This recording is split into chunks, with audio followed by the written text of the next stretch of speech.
ยืนขอเป็นว่าหนูมาใหญ่ในสู่ยังไงที่ไหนที่หลบนะครับสู่เจ้านี่มือบุญแก่เขาเพิ่นหาย่ายบัวผันส่วนจิตอยู่กันใหญ่เพื่อท่าผู้ที่ดีมากนะครับขี่ตัวดีแค่ที่ให้ท่ามากนะครับจะให้ประสิทธิ์ก็นะครับขอบคุณพี่น้องนะครับที่น้องหมอสันบันดีมาเลยบนแก่เขาคุณเราเข้าเส้นตัวนะครับรวมรูปกองบุญของแก่นะครับสวัสดีนะครับคือท่านวัดร่างโลกนะครับช่วงอยู่ท่านพวกเราช่วงสามัคคีนะครับ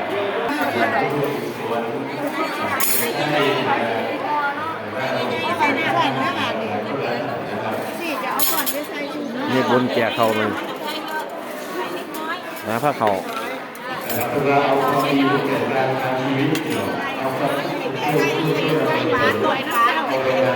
มันจะแน่เจ็บแซ่บที่อยู่ตรงนี้ดูหน้ามันกินมาเบิดมือนี่ตายครับ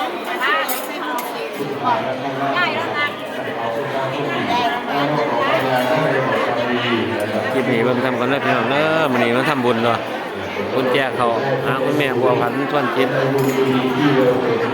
มาหลายพอสมควรมื้อนี้